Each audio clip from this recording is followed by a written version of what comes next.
구름 속의 무지개라는 제목으로 같이 은혜를 나누려고 합니다. 요즘 장마가 아직 안 끝났죠. 근데 제주도는 장마임에도 불구하고 비가 너무 안 오더라고요.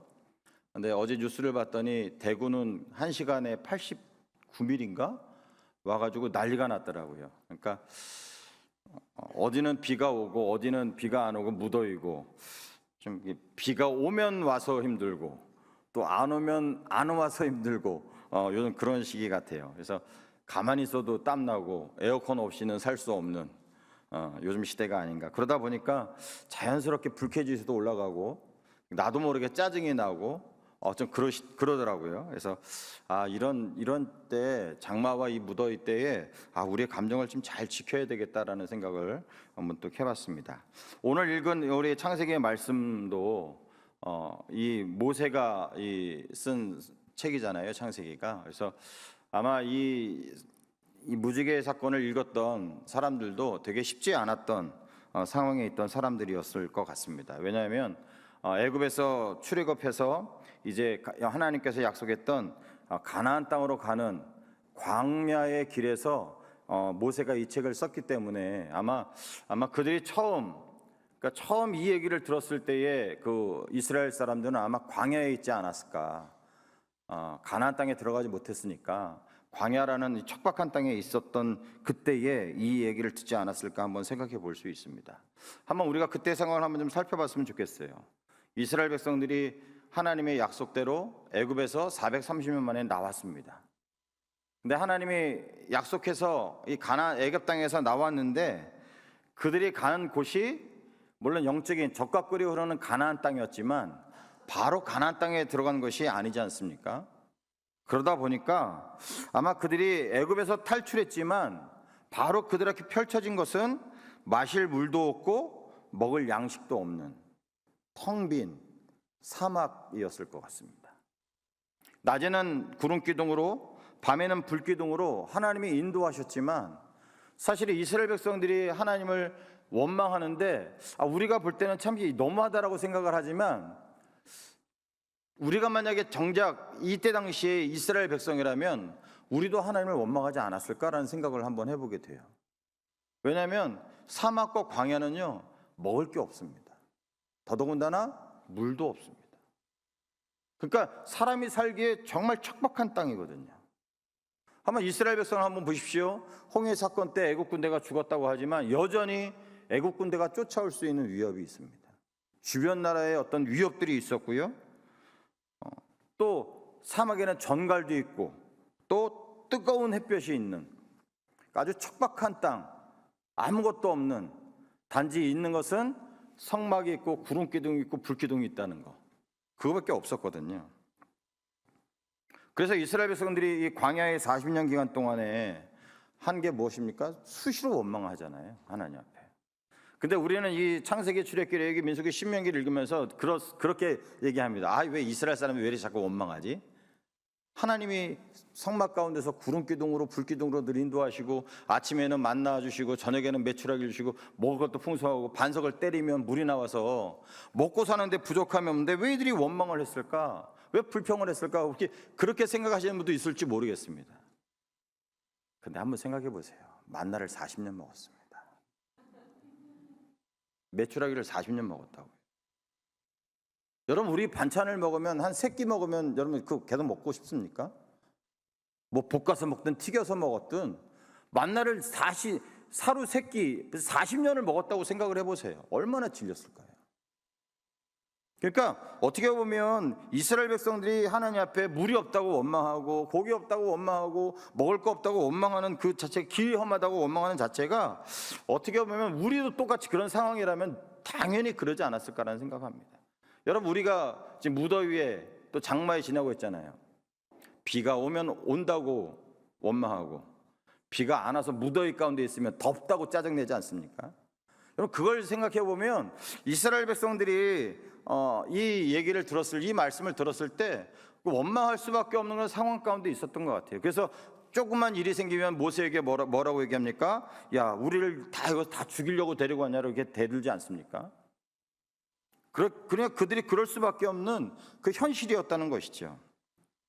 바로 그 불안한 자리에 바로 그 어렵고 힘든 상황 가운데 하나님께서 모세를 통해서 이 대홍수 이야기를 이스라엘 백성들에게 해주시는 거죠.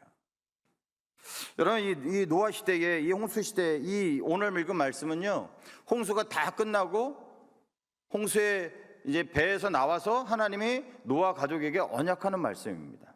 여러분, 이 노아 시대 때는 죄악이 가득해서 결국 하나님의 심판을 피할 수 없었잖아요. 그래서 40일 동안 엄청난 폭우가 쏟았습니다. 여러분, 저는 아직도 기억해요. 2007년에 나리 태풍 때 한 2시간 정도 비가 왔는데 물이 엄청 넘치더라고요. 나중에 저희 교회 와서 들어봤더니 저희 교회도 저 밑에 있었을 때 난리가 났다고 하더라고요. 차가 둥둥 떠다니고. 그게 하루 종일 비가 온 게 아니라요, 딱 2시간 왔어요. 저도 기억하는 게, 그때 제가 9월 달에 교회에서 예배를 드리고 끝나고 점심 먹고 집에 가려고 하는 그때 물이 불어났거든요. 예배 드리기 시작하면서 비가 와가지고 점심 먹고 가려고 할 때는 물이 넘쳐서 집에 결국 못 들어가고, 그날. 그러니까 딱 2시간 왔을 때 엄청나게 난리가 났었거든요. 근데 한번 생각해 보세요. 40일 동안 엄청난 폭우가 쏟아졌습니다. 그리고 150일 동안 온 세상이 물에 잠겼어요. 그토록 자랑하던 문명, 모든 생명들이 다 죽어버리고 오직 남아있는 생명이라곤 방주에 있는 짐승들과 노아 가족밖에 없었다는 거예요. 그러니까 거의 한 1년 정도 가까이 노아 방주에 있다가 이제 바로 나왔습니다. 바로 나와서 그들이 맞이하는 환경은 어땠을까요? 처참했겠죠. 아무것도 없었겠죠. 근데 그런 그들에게 하나님이 약속하시는 겁니다. 내가 다시는 물로 심판하지 않을 것이다. 여러분, 노아 가족이 그렇게 하나님이 약속하셨다 할지라도 비가 안 왔을까요? 비가 왔을 거잖아요. 비 왔을 때 어떤 마음이 들까요? 아마 두려웠을 거야 생각이 들어요. 왜냐하면 이미 경험했잖아요. 또 먹구름이 몰려오면 어떤 생각이 듭니까? 또다시 물이 잠기는 거 아니야? 그런 마음이 들지 않았을까요? 아마 이 노아 가족이 느꼈던 그 불안함처럼 여전히 광야를 걷던 이스라엘 백성들이 느꼈던 그 죽음에 대한 공포가 아마 비슷했을 것 같아요. 지금 좋은 상황이 아닌 상황에 하나님이 지금 이스라엘 백성들에게 이 대홍수 얘기를 하고 계시는 거예요. 그래서 이 약속은 노아뿐만 아니라 이스라엘 백성들, 더 나아가서 무더위와 장마에 지치고 힘든 우리들에게도 하나님이 들려주시는 사랑의 언약의 노래인 거죠. 오늘 이 말씀을 통해서 구름 속에 숨겨진 약속의 무지개를 바라보면서 하나님의 우리에게 주시는 3가지 위로를 같이 한번 좀 경험했으면 좋겠습니다. 먼저 구름 속의 무지개는 두려운 자리에서 피어나는 은혜의 신호였다는 거예요.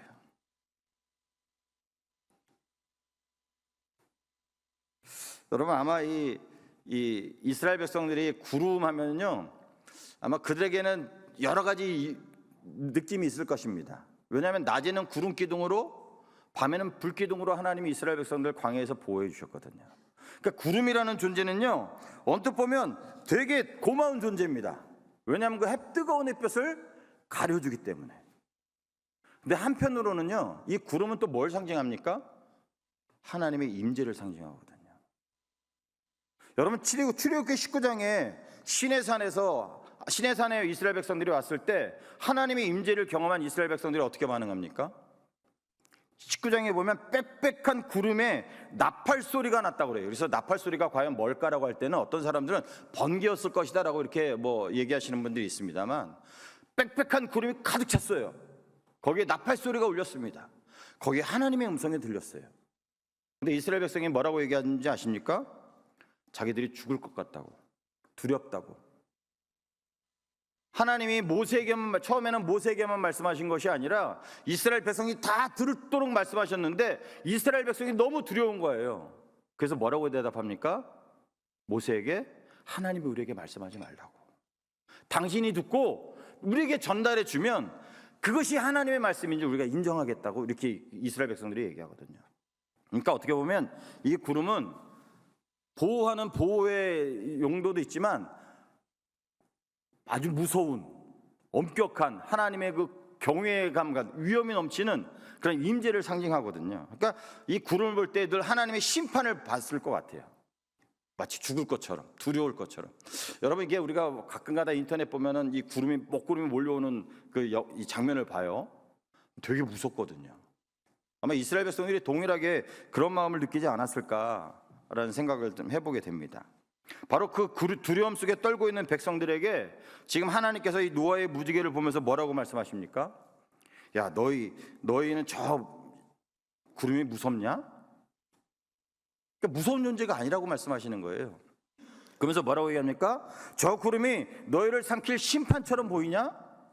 그러면서 하나님 뭐라고 말씀하십니까? 잘 봐라, 내가 저 구름 속에 너희를 향한 은혜의 선물인 무지개를 숨겨놨어.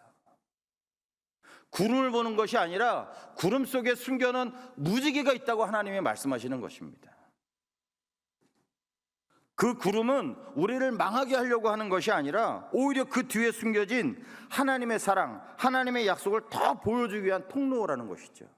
어떻게 보면 이 구름을 우리가 좀 고난이라고 볼 수 있을 것 같아요. 고난, 어려움 우리에게 닥치죠. 여러분, 우리가 예수 잘 믿는다고 고난이 비켜가지 않잖아요. 무더위가 나를 비껴가는 거 아니잖아요. 장마가 나를 비껴가는 건 아니잖아요. 그러나 예수 믿는 사람들에게는 그 뒤에 넘겨져 있는 무지개가 있다고 말씀하고 있다는 것입니다. 여러분, 마태복음 14장에 보면 예수님의 제자들도 이 인생의 큰 풍랑 속에 위기를 겪은 장면이 나옵니다. 밤새도록 그들이 거센 바람과 파도 속에서 죽을 힘을 다해 노를 져요. 그들의 직업이 또 어부였잖아요. 그들이 죽을 힘을 다해 노를 졌지만 여전히 배는 뒤집어질 것 같고 깜깜한 절망밖에 없었습니다. 그때 저 먼 바다에서 어떻게 해요? 바다 위를 걸어오시는 존재를 발견하죠. 근데 제 아들이 어떻게 반응합니까? 예수님이다! 그렇게 반응하지 않거든요. 유령이다! 그렇게 반응하거든요. 무서워 떨거든요. 그랬을 때 예수님께서 뭐라고 말씀하십니까? 안심하다 나다 라고 말씀하지 않으세요?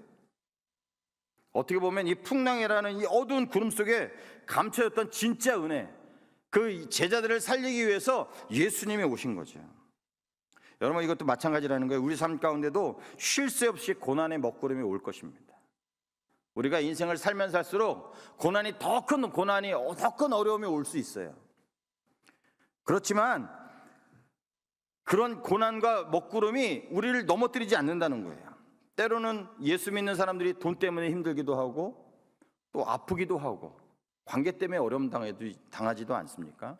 그런 고난이 앞으로도 계속 다가올지도 모르겠어요. 그랬을 때 우리가 어떻게 반응합니까? 원망하고 불평하는 것이 아니라 그 뒤에 넘어인 하나님의 약속인 무지개를 바라봐야 되는 것이죠. 그런 고난 가운데 있는 우리에게 주님이 뭐라고 말씀하십니까? 내 무지개를 구름 속에 두었다라고 말씀하시는 거예요. 너 고난 당하고 있어, 너 시험 당하고 있어, 너 어려움 당하고 있어, 그 뒤에 무지개가 있어 라고 하나님이 우리에게 말씀하고 있다는 것이죠. 오히려 그러다 보니까 이 고난의 먹구름은 우리를 넘어뜨리게 하고 상하게 하고 절망하게 하는 것이 아니라 하나님의 은혜를 체험할 수 있는 좋은 기회인 거죠. 그래서 위기가 곧 기회다라는 말을 전 실감합니다.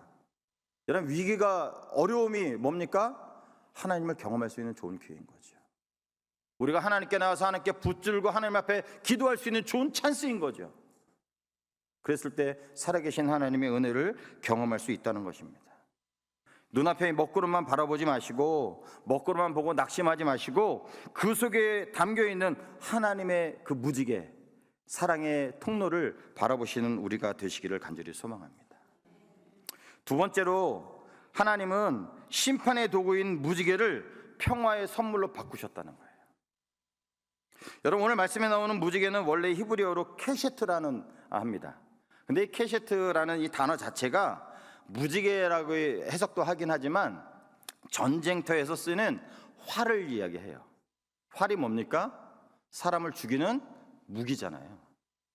이 케셰트라는 단어가 활이라는 단어도 쓰기도 하지만 무지개라는 단어도 쓰는 거예요.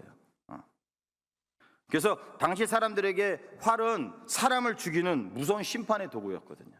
그래서 인간들이 죄악을 지으면 어떻게 해요? 하나님이 심판의 불화살을 내렸잖아요. 아마 이스라엘 백성도 동일하게 이 무지개를 보면서 아마 그런 마음이 있었을 것 같습니다. 그러니까 하나님의 그 불화살, 심판의 도구. 그런데 하나님께서 이 무지개 약속을 통해서 엄청난 소식을 이스라엘 백성들에게 전하는 거죠. 뭐라고 얘기합니까? 하나님께서 이 심판의 화를 내려놓으셨다는 거예요. 여러분, 우리가 간혹가다 무지개가 떠요. 비가 온 다음에 무지개가 뜨면 멋있습니다. 여러분, 무지개를 보면 무슨 생각을 하실지 모르겠습니다만 무지개가 어떻게 해요? 둥그렇잖아요. 활이 원래 이렇거든요. 근데 그 활의 모양을 자세히 한번 보십시오. 화살이 어디로 가게 되어 있습니까?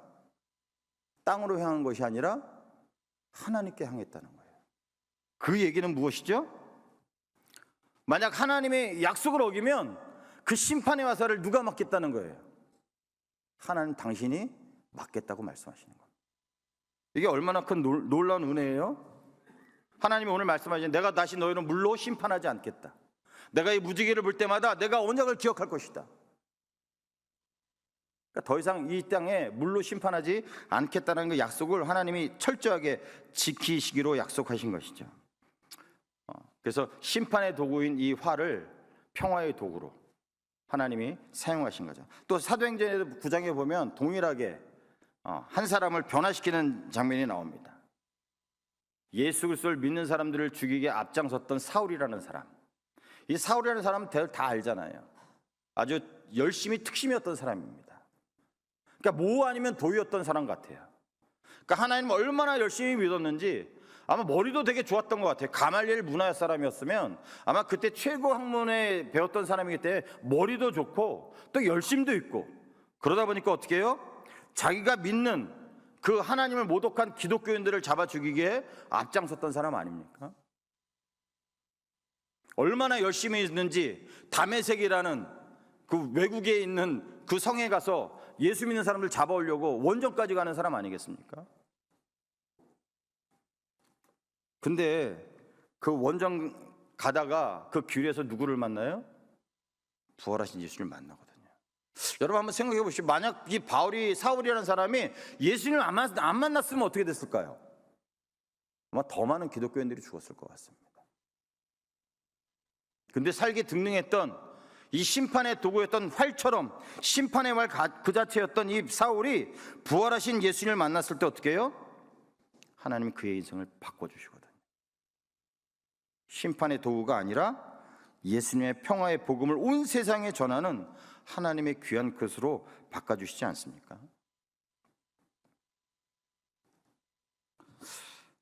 그러니까 하나님은 이 심판의 도구를 어떻게 해요? 평화의 도구로, 사랑의 도구로 바꿔주셨다는 거예요. 우리의 삶이 뜻대로 안 풀리고 낙심될 때, 되는 일마다 하는 일마다 다 안 될 때, 여러분 어떤 생각하세요? 내가 혹시 하나님께 죄 지지 않나? 하나님 나를 벌 주시나? 하나님 나를 심판하고 계시는가? 혹시 그렇게 생각 안 드셔요? 근데 하나님은 그렇지 않다라는 거예요. 기억하십시오. 하나님은 우리를 향한 진노의 활시를 완전히 푸셨다는 거예요. 저주와 심판을 완전히 해결하셨다는 것입니다. 오히려 우리를 향해 쏘아져야 했던 그 무서운 심판의 화살을 하나님 누구를 향해 쏘셨어요? 십자가에 달리신 예수님께 쏘시지 않았습니까?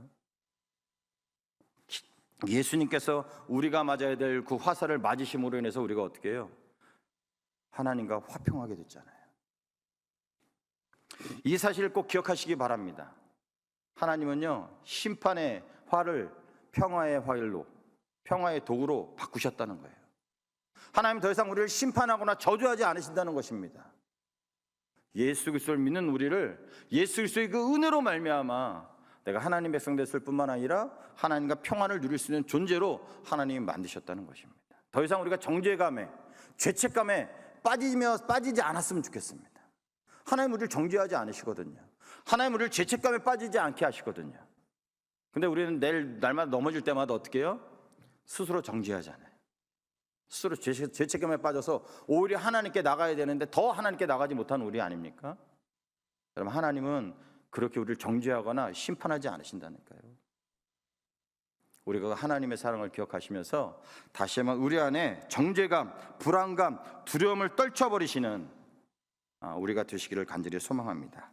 마지막 세 번째는 구름 속의 무지개는 우리를 끝까지 기억하시는 하나님의 신실하심을 보여주신다는 거예요. 여러분, 우리 아까도 제가 말씀드린 무지개를 볼 때 여러분 무슨 생각하시나요? 저는 무지개 볼 때마다 노아의 언약이 기억나더라고요. 하나님이 약속하셨지. 그러면서 내가 하나님의 약속 잘 지키, 이렇게 반응할 수도 있어요.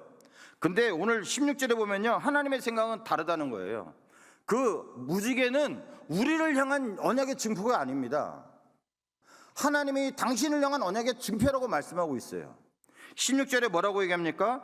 무지개가 구름 사이에 있으리니 내가 보고 영원한 언약을 기억하리라. 그러니까 하나님께서 보시고 하나님이 약속하신 것을 기억하신다는 겁니다. 우리를 위한 언약의 증표가 아니에요. 하나님, 당신이 하나님의 약속의 말씀을 기억하시기 위해서 구름 속에 무지개를 두셨다는 겁니다. 이 말씀이 이스라엘 백성들에게 들렸을 때 얼마나 좀 고마웠을까요? 왜냐하면 이스라엘 백성들이 3일이 멀다 하고 하나님께 원망하고 불평하잖아요. 원망하고 불평하면 물도 주시기도 하고 만나도 주시기도 하고 매출하기도 주시기도 하지만 또 가다가 또 원망하고 그러잖아요. 그러니까 늘 쉽게 잊어버리거든요. 우리도 마찬가지 아닙니까? 우리도 하나님의 은혜를 받는 내가 이렇게 살아야지. 여러분, 그 결심이 얼마나 오래 가시던가요? 길으면 일주일 가나요? 하루 만에 무너지는 경우도 있죠. 그러니까 우린 그런 존재이기 때문에 이 말씀을 들을 때 너무 감사한 거예요. 그 하나님께서 당신의 약속을 기억하시기 위해서 그 무지개를 주셨구나. 한번 보십시오. 이스라엘 백성들이 10가지 재앙과 홍해가 갈라지는 기적을 보고요, 며칠 만에 원망하여? 3일 만에 원망하거든요. 우리를 이곳에 데려와서 죽이려고 하냐고. 또 모세가 시내산에 올라가서 40일 동안 있다고 해서 어떻게 해요? 우상 숭배하잖아요.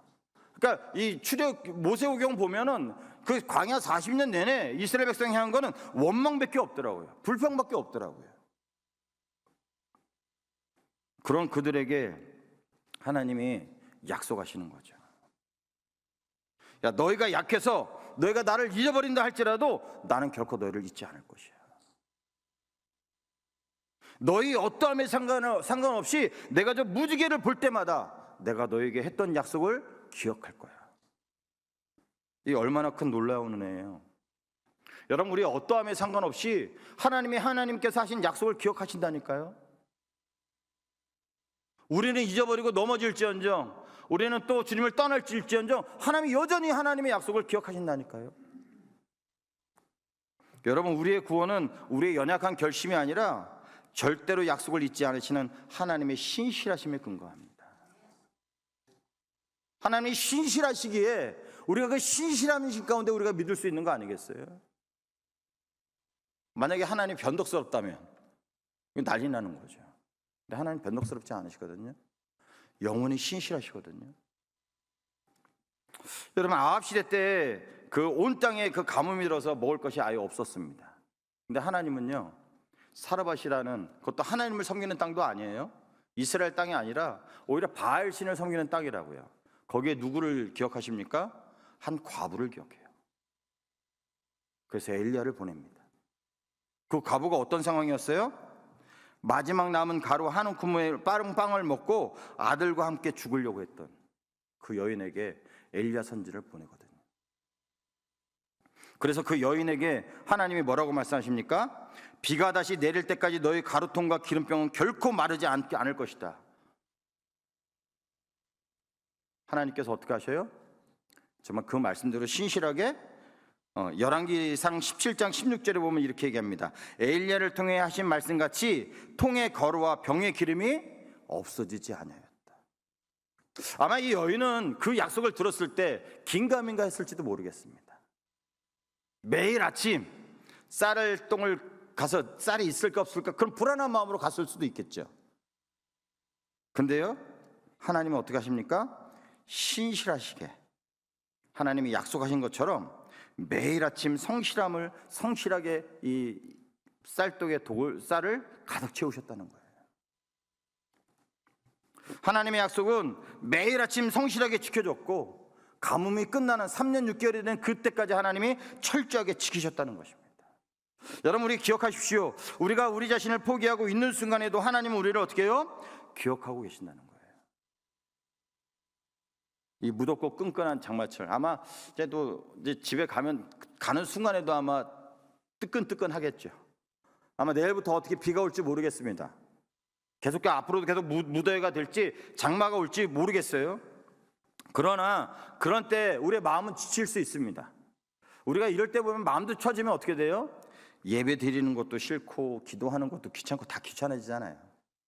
그냥 다 쉬고 싶고 막 그러지 않습니까? 내 믿음이 식은 것 같아서 부끄럽기도 하고 또 하나님이 나를 잊으신 것처럼 여겨지기도 하고. 근데 기억하십시오. 우리가 하나님을 깜빡 잊는 순간에도 하나님 우리를 단 1초도 잊지 않으신다는 겁니다. 하나님은 이사야서 49장 16절에 이렇게 약속하셨어요. 뭐라고 약속하시냐면 내가 너를 내 손바닥에 새겼다. 이 얘기가 무슨 얘기인지 아세요? 이스라엘 백성이 바벨론의 포로로 잡혀가잖아요. 포로로 잡혀가면서 이스라엘 백성이 원망하는 겁니다. 하나님 앞에. 하나님 우리를 버리셨잖아요. 하나님 우리를 버리셔서 우리가 바벨론의 포로로 잡혀가게 되는 거잖아요. 그때 하나님의 대답이 이거예요. 내가 너를 내 손바닥에 새겼다는 거예요. 그 얘기는 뭡니까? 하나님이 잊지 않으셨다는 거예요. 여러분, 이 말씀이 신약에도 이어지잖아요. 예수님이 십자가에 못 박히신 그 손바닥의 상처를 보실 때마다 예수님이 우리를 기억하신다는 거예요.